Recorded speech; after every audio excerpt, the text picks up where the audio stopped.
प्रकार की जो हालात देश में बन गए हैं, पूरा देश चिंतित है। ये राहुल गांधी का, सोनिया गांधी का सवाल नहीं है। ये सवाल है कि आप पूरे देश के अंदर कोई 1700 हुए होंगे इनके ईडी के कार्रवाई है और 9 लोगों को सजाएं मिली होगी, जहां तक मुझे जानकारी मिली है। आप सोच सकते हो कितने लोग तंग आए हुए होंगे, कितने दुखी हुए होंगे, उनके परिवार वालों में क्या बीती होगी। तो ये तरीका अच्छा है कि प्रीमियर एजेंसी हैं, सीबीआई, इनकम टैक्स, ये संस्थाएं हैं, इनको मजबूत करने का कर्तव्य हमारी सरकारों का है। पर जिस प्रकार का इंटरफेरेंस हो रहा है, इनको आदेश दिए जा रहे ऊपर से, उसी ढंग से बिहेव कर रहे हैं। और ये बातें छन के बाहर आ रही है, ऐसा नहीं है। ये जो अधिकारी भी तो इंसान ही होता है, इनकम टैक्स का हो, चाहे वो ईडी का हो, चाहे वो सीबीआई का, तमाम अधिकारी छापे डालने जाते हैं, 7-7 दिन बाहर नहीं निकलते हैं। कहते भाई आपको कुछ मिलेंगे, आपको बैठे कहने से ऊपर से आदेश आए तो बाहर निकलेंगे। फिर 7 दिन वो क्या करेगा, गपशप करेगा वहाँ परिवार वालों से, मिलने वालों से। वो बताएंगे अब क्या करें, मजबूरी है, ऊपर से आदेश आते हैं। ये तरीका गलत है। परसों कहा गया आप छापे डालिए, जबकि छापे डालने के पहले पूरी कार्रवाई होती है, जांच पड़ताल होती है, रेखी होती है, असेसमेंट होता है भाई क्या इनके यहाँ पे कैश मिलेगा कि नहीं मिलेगा। हो रहा है। तो ये मैं बार बार रिपीट कर रहा हूँ कि ये अच्छा नहीं हो रहा है। और बिना मतलब राहुल गांधी को, सोनिया गांधी को, जिनके परिवार ने सब कुछ दे दिया देश को, आनंद भवन दे दिया, जहाँ गांधी जी बैठ के पूरा मूवमेंट खड़ा किया था आजादी का, जान दे दी अपनी सोनिया, इंदिरा गांधी जी ने, जब सोनिया जी थी वहां पर, उनके साथ एक अखंड रखा। राजीव गांधी शहीद हो गए। चाहते क्या ये लोग? एक शब्द नहीं निकला आज तक एनडीए गवर्नमेंट के, प्रधानमंत्री के मुंह से नहीं निकला, गृह मंत्री नाम नहीं, कभी लिया नाम किसी का? जिन्होंने सब कुछ दिया, कभी उनके त्याग बलिदान की बात करी इन लोगों ने? ये कोई दुश्मनी निभा रहे क्या हम लोगों से? अगर हम लोग सत्ता में रहे लंबे समय तक तो त्याग बलिदान के कारण रहे थे। आज देश जो कुछ दिख रहा है, देश वो आजादी के बाद क्या था? बिजली थी, पानी था, सड़कें थी, शिक्षा था, स्वास्थ्य सेवाएं थी, कल कारखाने थे, बांध थे, क्या था? कुछ नहीं था। ये नई पीढ़ी को मालूम नहीं है। हिंदुत्व के नाम पे भड़का रहे हैं और लोग भड़क रहे हैं और इनको सत्ता में ला रहे हैं, चुनाव जीत रहे हैं ये लोग। अरे कोई बात नहीं, जीत गए आप तो। आज तक का जो इतिहास है कांग्रेस का, उसके कारण आप जीते हो। अगर आज कांग्रेस 70 साल तक डेमोक्रेसी को काम नहीं रखती तो आप कैसे प्रधानमंत्री बनते? तो ये हालात बड़े गंभीर है और ये भी टाइम निकल जाएगा। इनको मुंह की खानी पड़ेगी। कुछ नहीं होने वाला है, कुछ नहीं होने वाला है। मैं समझता हूँ कि आज नहीं तो कल इनको समझ में आएगी। इनके मित्र लोग ऐसे ही होंगे, या तो मोदी जी के, अमित शाह जी के जो नज़दीकी जो सलाहकार हैं, वो ऐसे सलाहकार हैं जो कि सलाह दे नहीं पाते होंगे अच्छी ढंग से, या वो डरते होंगे, घबराते होंगे कि पता नहीं प्रधानमंत्री से नाराज हो जाएंगे, तो हो सकता है उस कारण से वो कह नहीं पा रहे होंगे। पर जो ज़मीनी हकीकत है वो प्रधानमंत्री जी के कानों तक जानी चाहिए। उनकी सलाहकार दे सकते और कोई दे नहीं सकता कि देश क्या सोच रहा है। इन सब एजेंसियों के बारे में जो आप लोग दुरुपयोग कर रहे हो, सोनिया गांधी जैसे जो प्रधानमंत्री नहीं बनी हो देश की, प्रधानमंत्री नहीं बनने में रात दिन का फर्क होता है। प्रधानमंत्री पद छोड़ दिया जिस महान नेता ने, उनको आपने नोटिस दिलवा दिया ईडी का। थोड़ी बहुत तो जो एजेंसी वालों की शर्म आनी चाहिए थी। वो कह सकते थे भाई कि आप क्या करवा रहे हो हम लोगों से, तो कर दिया दबाव में, क्योंकि उनकी नौकरी करनी बेचारों को। अच्छे लोग भी उसके अंदर, अच्छे लोग भी हैं, दबाव में आने वाले लोग भी हैं, सब तरह के लोग होते हैं। तो मेरा मानना है कि ये जो एक भी घटना हुई क्या दिल्ली के अंदर, 3 दिन तक आंदोलन चला हमारा, एक जगह भी कोई पत्थरबाजी हुई, हिंसा हुई क्या?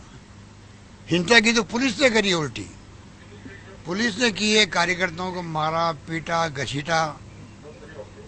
एआईसी दफ्तर में घुस गए।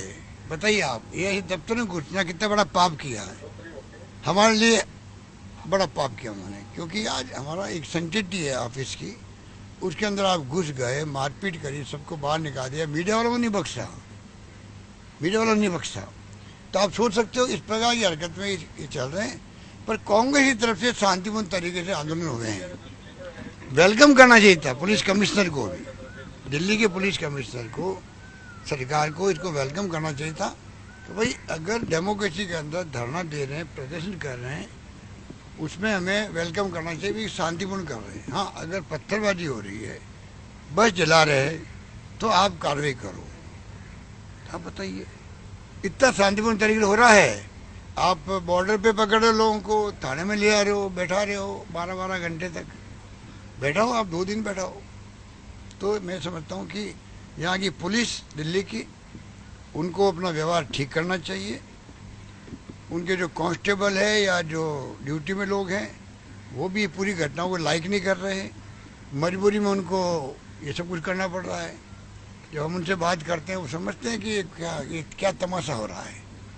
इससे पुलिस कमिश्नर की ड्यूटी बढ़ जाती है कि वो ऐसा माहौल बनाए कि शांतिपूर्ण तरीके से आंदोलन करे, उसमें कोई एतराज नहीं होना चाहिए। आज यहाँ एआईसी में घुस गए, हमारी गवर्नमेंट राजस्थान के अंदर है, तो क्या बीजेपी वाले आंदोलन करें राजस्थान के अंदर, तो क्या हम वही व्यवहार करें जो इन्होंने किया हमारे साथ में? 15 लोग आएंगे एआईसी के अंदर सिर्फ, और उसके बाद में दरवाजा तोड़ करके अंदर घुस गए, मीडिया वालों को और वर्कर्स को पीट के बाहर निकाल दिया।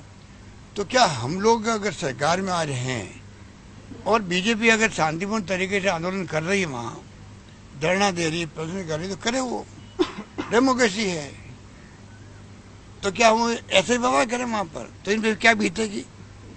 ये जेपी नड्डा जी को सोचना चाहिए कि बीजेपी वालों को, नेता जो अध्यक्ष बने बैठे हैं, उनको कहना चाहिए सरकार को ये गलत काम किया हमारी पुलिस ने। यहाँ पर राजस्थान के नेता तथाकथित है, उनको यहाँ मैसेज देना चाहिए कि आपने बहुत गलत काम किया है, पुलिस भेज करके आईसीसी में। हम यहाँ बैठे, हमारा ऑफिस है बीजेपी का, कल हमारे सरकार हमारी नहीं है, वो हमारा ऑफिस में घुस जाए, क्या होगा? ये उनकी ड्यूटी बनती है। सर, आपके वो कॉम्प्रोमाइज़ करवाने की बात कही थी पिछली बार की सरकार दबाव डाल रही है, तो आप पर जो कार्रवाई की गई सीबीआई की आपके भाई साहब के ऊपर, और सीबीडीटी का भी छापा हो गया राजस्थान में, टारगेट राजस्थान है सर। वो तो टारगेट है, तो है, जहाँ जहाँ सोची फासिस्टी हो वहाँ ऐसे ही होता है। 13 को मैं मांगा टाइम सीबीआई के डायरेक्टर साहब से और ईडी के डायरेक्टर साहब से, सीबीडीटी के, मुझसे मिलने में क्या हर्ज है? मैंने फिर टाइम मांग रहा हूँ वापस में उनसे। उनसे मिलना ही तो है भाई, चाय पिलाओ नहीं पिलाओ तो मेरी मर्जी है, खाली जाके मैं बात तो कहूँ अपनी। ये तो मेरा एक नागरिक के तौर पे भी, एक राजस्थान के स्टेट का मुख्यमंत्री के तौर पर, क्या मैं टाइम नहीं मांग सकता? इनके पास जवाब कोई है क्या मना करने का? कोई तर्क है क्या? बताओ इन तीनों के पास में।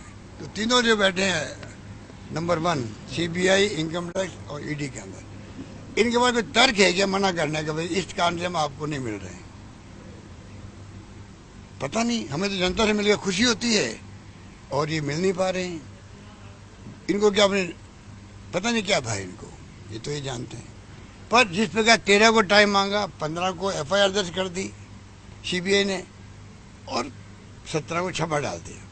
12 घंटे चला छापा, और उनके यहाँ डाला जिनके 45 साल से मैं बचपन से, मैंने कल भी कहा जयपुर के अंदर, मैं बचपन से ही राजनीति करता हूँ और वो राजनीति में कोई नहीं है। घर में उनकी शादी हुई होगी तो मैं जो जाता हूँ वर्कर्स के यहाँ पर, उस ढंगे उनके जाके बाहर निकला हुआ, क्योंकि मुझे और लोगों को जाना था वर्कर्स के यहाँ। उनको महसूस नहीं होता कि देखिए मतलब हमारे यहाँ नहीं आए। तो मैं इस प्रकार की ज़िंदगी मैंने बिताई है, मेरे कारण से वो तकलीफ पा रहे हैं। जब क्राइसिस था उस वक्त तो ईडी घुस गई, अब सीबीआई को घुसवा दिया, अब इनकम टैक्स बाकी रह गया खाली बस। तो ये तरीका गलत है। देखिए, कोई किसी का भाई हो, परिवार का आदमी हो, आप राजनीति में हम लोग हैं, हमारे खिलाफ कोई कार्रवाई करो तो आपकी मर्जी है, आपको लगे तो करनी चाहिए, पर आप परिवार के लोगों को क्यों तंग कर रहे हो? कोई कारण नहीं। और कोई केस है 15 साल पुराना मामला, तो वो केस चल रहा है गुजरात के अंदर, पर ये मेरे कारण से तकलीफ आए मेरे परिवार के लोग, तो मुझे भी अच्छा नहीं लग रहा है और आम लोगों को भी अच्छा नहीं लग रहा है। पता नहीं मोदी जी को, अमित शाह जी को क्या लग रहा होगा, तो वो जाने। सर कल शाम को राष्ट्रपति से भी मिलने का कार्यक्रम है आप कांग्रेस के नेताओं का? वो तो हम सब कांग्रेस लीडरशिप तय करेगी, हम जाके बातचीत करेंगे उनसे। राजस्थान से भी बड़ी मात्रा में कार्यकर्ता और मंत्री लोग आएंगे सर कल? वो तो सभी राज्यों से कहीं कम कहीं ज़्यादा आ रहे लोग आएंगे, कि वो तो एकजुटता दिखा रहे हैं। पर देखिए आप, कितनी बड़ी बात है कि कोई तरह की वॉयलेंस नहीं हुई दिल्ली के अंदर। वॉयलेंस कर रही है तो सरकार कर रही है हमारे ऊपर, उल्टी गंगा बह रही है यहाँ पर। वॉयलेंस आंदोलन हम कर रहे हैं और वॉयलेंस पुलिस कर रही है हमारे ऊपर, अन्याय कर रही है, अत्याचार कर रही है, उत्पीड़न कर रही है। सर इनको निपटना चाहिए। हाँ बोलिए। अग्निपथ योजना को लेकर लगातार युवा उद्वेलित हैं, सरकार बार बार संशोधन कर रही है, कांग्रेस पार्टी मांग कर रही है जब तक ये कानून वापस नहीं होगा, ये योजना वापस नहीं होगी, आगे की क्या रणनीति है सर आपकी अगर ये वापस नहीं लेते हैं तो? देखिए, तो कांग्रेस लीडरशिप रणनीति बना रही है। कल सोनिया गांधी जी का देखा होगा हमें संदेश। अग्निपथ इतना बड़ा फैसला है, तो क्या मतलब इनको नहीं चाहिए था कि पार्लियामेंट की कमेटी बनी, डिफेंस की है, पार्लियामेंट के अंदर भी डिस्कशन होना चाहिए था। पूरे मुल्क के फ्यूचर का सवाल है, सीमाओं की सरहद का सवाल है, रक्षा का सवाल है। क्या इतना बड़ा फैसला इन्होंने आनंद फानंद में कर दिया? जब नोटबंदी की थी मोदी जी ने, उसी प्रकार कर दिया फैसला। ये पूरे मुल्क के फ्यूचर का सवाल है। कम से कम आप नेशनल डिबेट होती इस पर, पार्लियामेंट डिस्कशन होता, कमेटी बनी हुई है डिफेंस की, उस पर डिस्कशन हो रहा था। उसके बाद में लोग फिर आप सरकार में हैं, आपकी मेजोरिटी में हैं, आप कोई फैसला करते, कोई मन से कोई बेमन से उसको फैसले को मंजूर करना पड़ता है, क्योंकि सब ने मिलके किया फैसला। आप अकेले फैसला कर रहे हो, इतना बड़ा फैसला। आज आग लगा रहे हैं बच्चे, कोई ट्रेन पे बोगी पे आग लगा रहे हैं, कोई बसों पे आग लगा रहे हैं, कोई तोड़फोड़ रही है, तो ये सब रुकना चाहिए।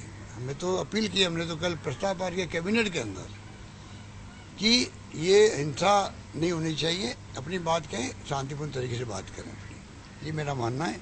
पर इन्होंने बहुत भारी गलती करी है कि अनावश्यक इन्होंने, या तो जानबूझ के किया होगा, इनके सारे फैसले अचानक ही होते हैं जिससे कि ध्यान हट जाए मुख्य मुद्दों पर। महंगाई, बेरोजगारी, ईडी का ये तमाशा, इन सब पे ध्यान गहरे हटे तो एक नया सगोबर छोड़ दिया।